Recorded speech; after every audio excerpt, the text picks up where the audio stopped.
O real problema da história, o nascimento e o desaparecimento, afunda-se verdadeiramente na noite da incompreensibilidade.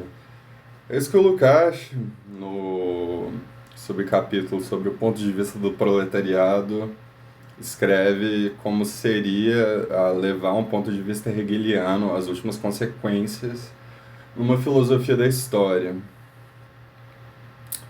Bem, isso foi, não lembro a data do texto, primeira metade do século XX.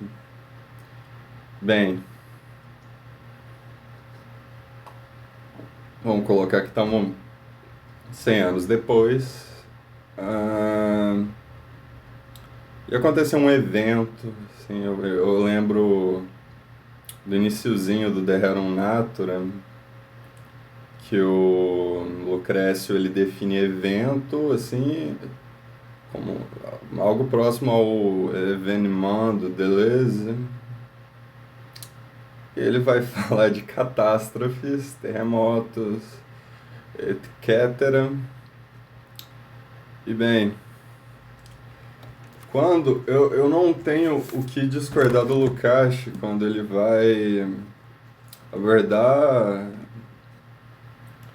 essa questão assim que eu acho que é muito importante da gente, digamos assim, retornar em relação ao à história universal, ignorando as memórias do subsolo do Dostoiévski lá, que o narrador falou alguma coisa que, tipo, que é a coisa mais estúpida, sei lá, mas que é muito agradável, assim, apesar de eu odiar o livro.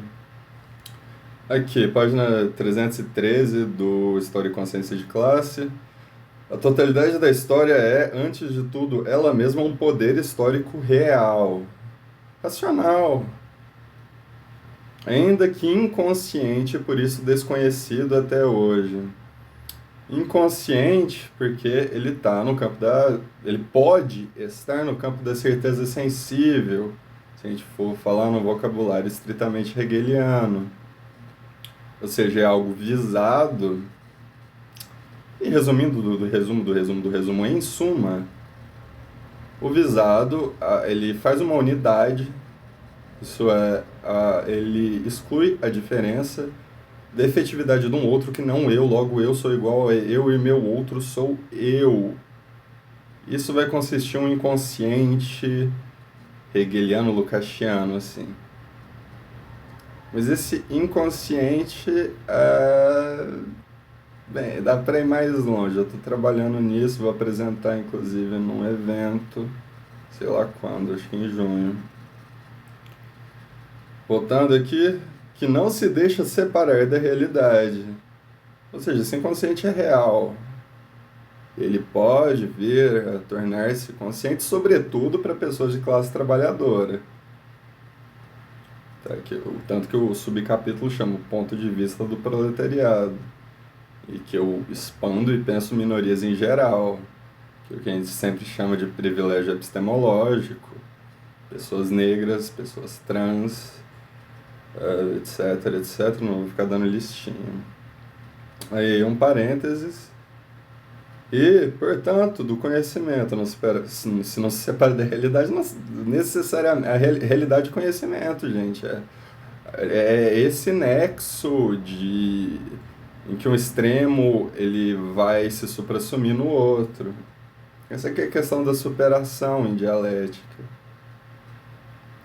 Dos fatos históricos isolados, que aí está uma virtude dialética, de você poder pegar uma coisa isolada, mas que por uma questão de método, o analítico chamaria isso de indução, por questão de método, isso vai dizer respeito a que, sem suprimir também sua realidade e sua facticidade, lembrando que o Lukács ele começa falando da totalidade da história. É uma questão de totalidade. Então, depois da pandemia, a gente tem umas aulas do Paulo Arantes no YouTube que ele vai. Eu não lembro a autora que ele cita.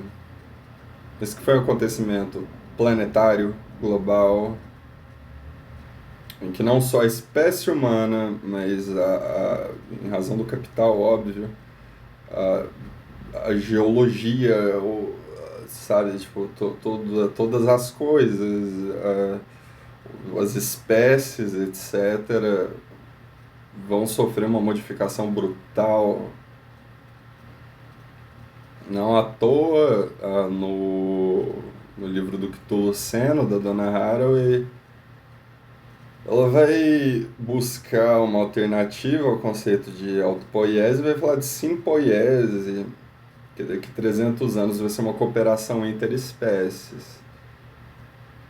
Então, nesse ponto de vista, eu acho bom a gente abstrair o fato da Donna Haraway vir da biologia. Ela está pensando questões reais, assim. Eu acho que a objetividade, a imanência do livro tem que ser levada em consideração, foda-se de onde que a Donna Haraway vem, apesar de ser um livro com um estilo bem feio. E a pandemia, isso não era possível de ser pensado na época do Marx, nem na época do Lukács. Vai pôr em questão desse evento global, planetário, compartilhado, em que cada experiência singular está absolutamente numa concatenação de semelhança com várias outras. Claro, com suas devidas segmentações de classe, raça, gênero, inclusive a possibilidade de isolamento social que fez com que muitas pessoas transicionassem de gênero durante a pandemia, o que pede um estudo sociológico, vocês da sociologia façam isso, em que uma afirmação muito bonita do Marx, que está no capítulo 13 do Capital, que é na seção sobre mais-valia relativa, que ele vai falar uma coisa muito bonita, e que está em questão agora, estava em 2020, e por não sei quanto tempo vai continuar em questão. O Marx não deu a última palavra. E isso é dialética. Dialética não é pôr isso daqui como o absoluto. Dialética é pôr isso daqui em movimento, seus montes de marxista burro.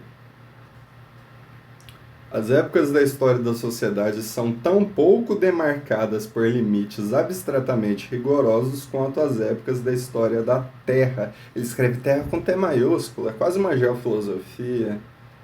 Apesar de que o grande problema da geofilosofia do Deleuze, especialmente do Deleuze, menos da parte do Guattari, é abstrair a história. Mas não sei, mas é realmente assim, é uma época da Terra com T maiúsculo, mas também é uma época da sociedade, em que as duas coisas não simplesmente se atravessam, mas chegam num nível de indiferenciação. Então, nesse sentido, eu sei que os nossos tempos, desse início de século XX, considerando que o século XX começa... Ó, pra você ver, que esse início do século XXI, que começa em 2020, que até 2019 a gente teve uma espécie de postergação dos anos 90, postergação ou interregno? Interregno é melhor. Em que eu acho que talvez, levando em consideração que teve, sobretudo para os franceses, e aqui no Brasil, que é um país colonizado, em que a universidade ela foi feita de um modo neocolonial, as ciências humanas aqui têm uma forte influência francesa, em que essa cisão entre marxismo e o que a galera chama de pós-mod já não faz mais sentido, e que eu lembro do Ricardo Antunes, assim, que parece que ele travou e fica tratando tudo com as mesmas categorias e tal. Tá num momento digamos assim, de revitalização das categorias clássicas. Repensar o Estatuto do Valor, agora em que,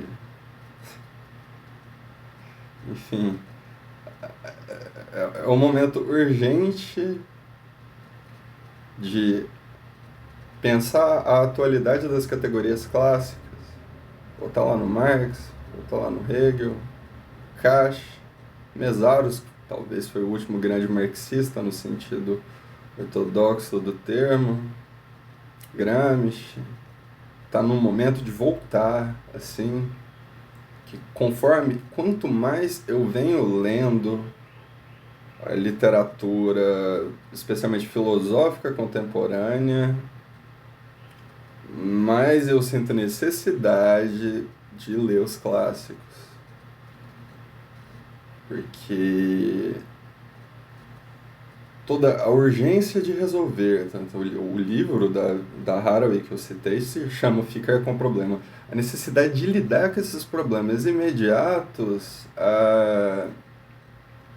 tirou da gente a capacidade de mediar esses problemas.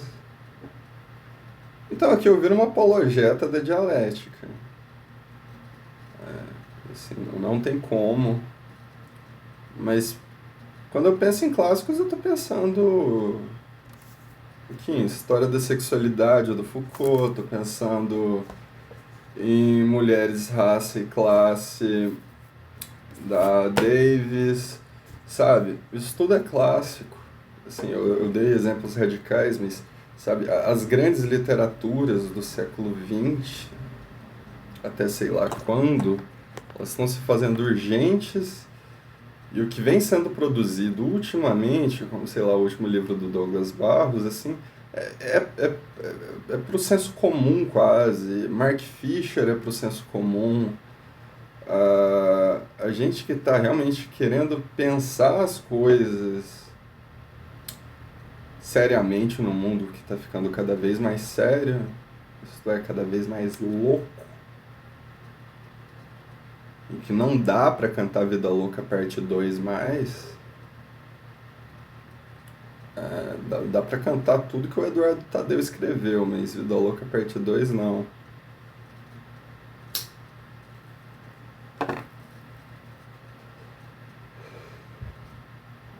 É urgente. Então eu vou justamente a contraponto. Tá. Divertidamente, Svetlana Alexievich, que é a mina que o Paulo Arantes cita, que é citada nos capítulos, subcapítulo do Disforia Mundi do Preciado, Time is Out of Joint, que é um trecho do Hamlet que o Derrida analisa, que o Preciado, ele começa o subcapítulo citando: o futuro é sempre de segunda mão. Nossa, eu tenho que ler essa mina, essa mulher.